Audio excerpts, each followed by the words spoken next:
Hello, again. I decided this time to make a video about my second hobby, which is mask making. I like to make masks, which I have one video that's kind of related to it, but I was only painting one of my masks in that one. And here I'm gonna be showing a new process that I've come up with how to make a mask. How I'm gonna continue to hopefully make my masks. I'm not gonna show every single little detail about the process because it would just be too annoying trying to film certain aspects of the whole thing.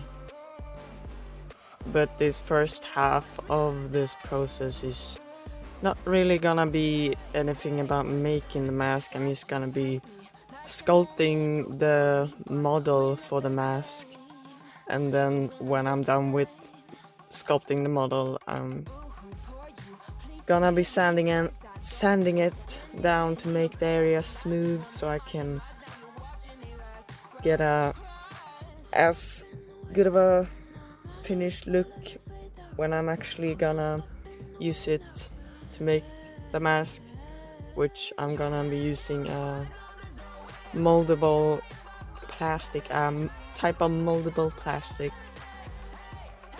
I'm gonna be talking more about that when in that part.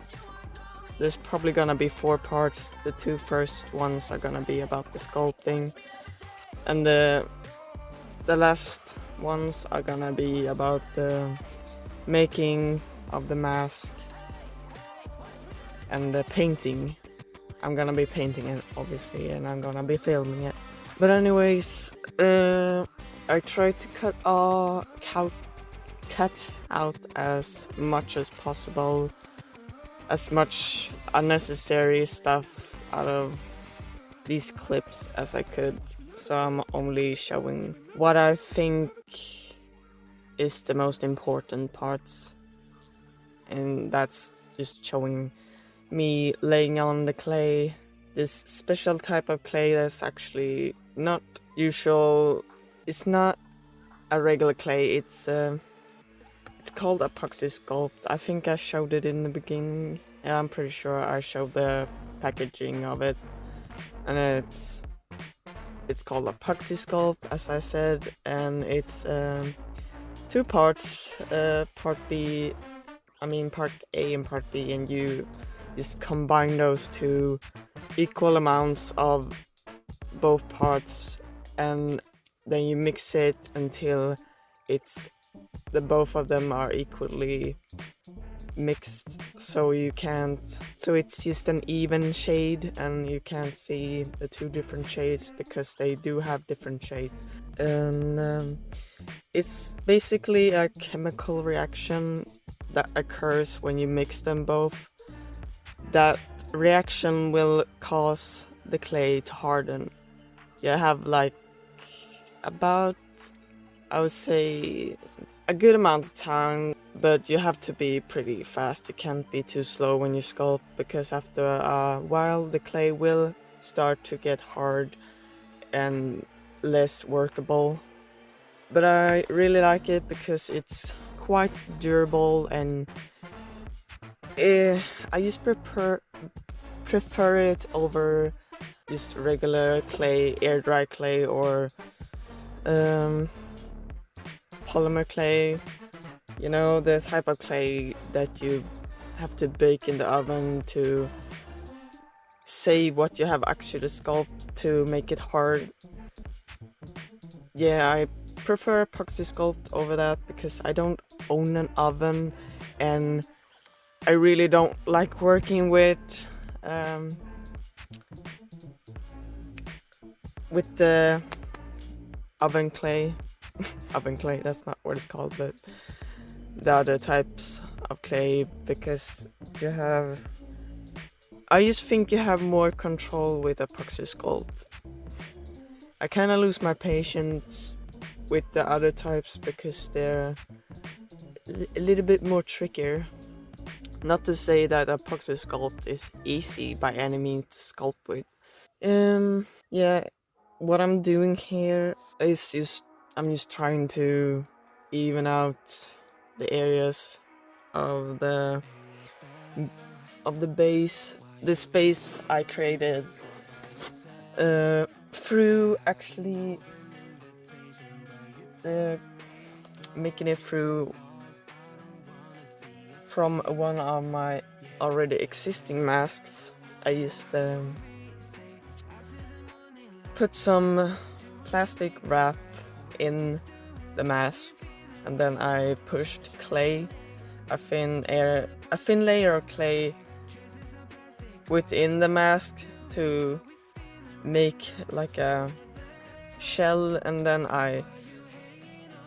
when the shell had hardened, I put some aluminum foil, whatever you would call it, whatever it's called inside it, and I just fill the whole thing up with that, so I wouldn't waste too much clay, and it wouldn't be too heavy, because the clay is pretty expensive, so you gotta do what you got to do.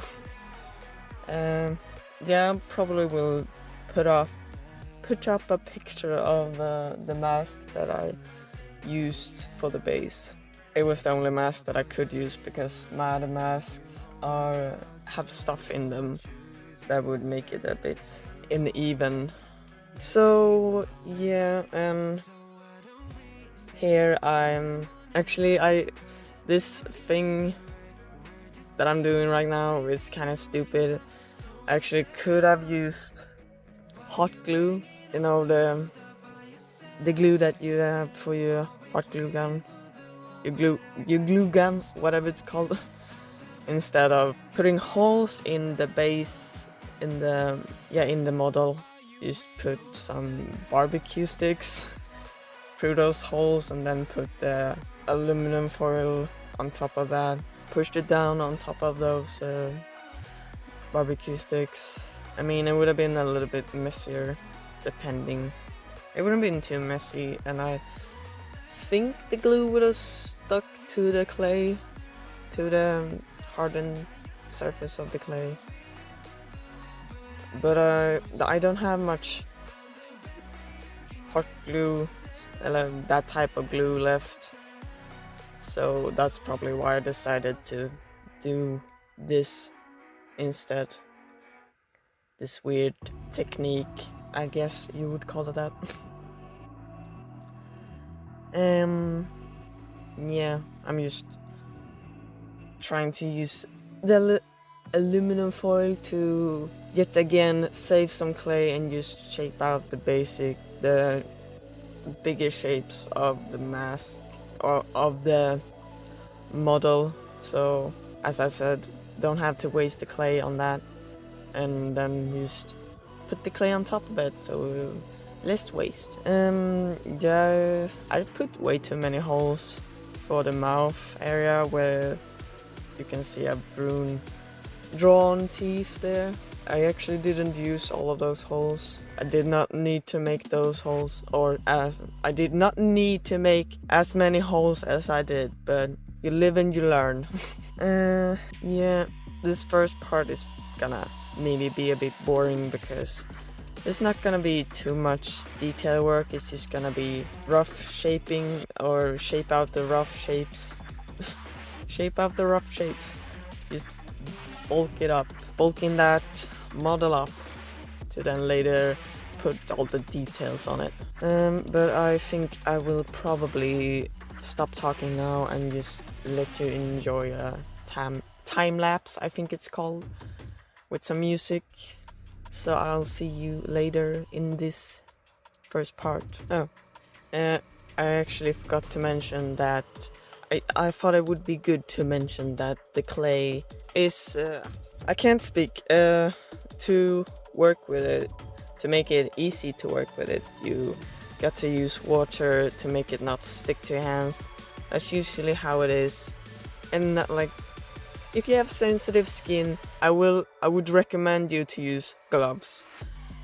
I personally don't really have sensitive skin, so I don't use gloves because it would be much harder for me to sculpt with gloves on, because I just don't want to use gloves and I don't want to buy gloves. I don't want to waste money on gloves when I don't have to use them. And I don't feel the need to use them. So yes, use gloves, do as I say, don't do as I do. And yeah, and another thing, do not use silicone tools with this clay, because the clay will ruin those tools. It would just turn your pretty silicone tools to gross looking tools, so don't do that. Just use regular sculpting tools that's made out of wood or metal, some type of metal. That clay will still stick to those to your tools then, but you can kind of sand it off or break it off depending on what you feel up to. And you will, to make the clay stick less to tools, you will also have to dip them in water, make them the same with your hands. The tools need to be wet and your hands need to be wet to be able to work with the clay.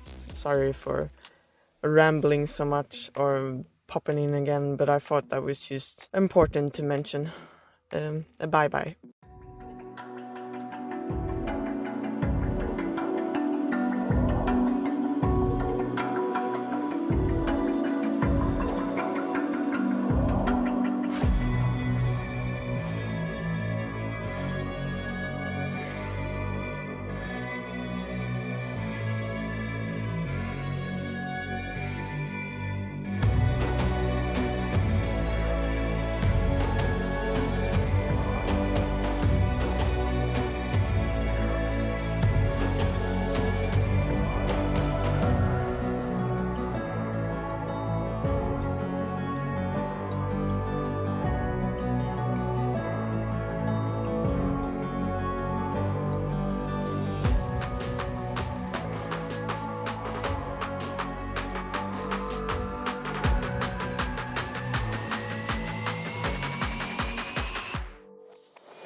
Hello, we're nearing the end now. I thought I would just pop in to say thank you so much for watching this, and I do apologize for well, my English capabilities, or I mean the way I speak. English is not my first language, so yes, I do apologize for that.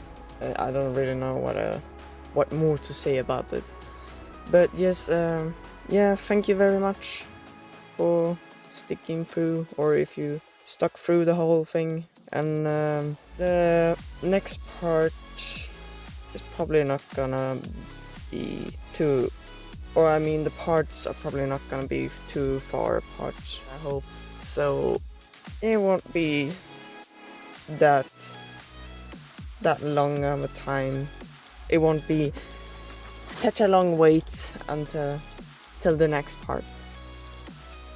I really struggle sometimes when I speak.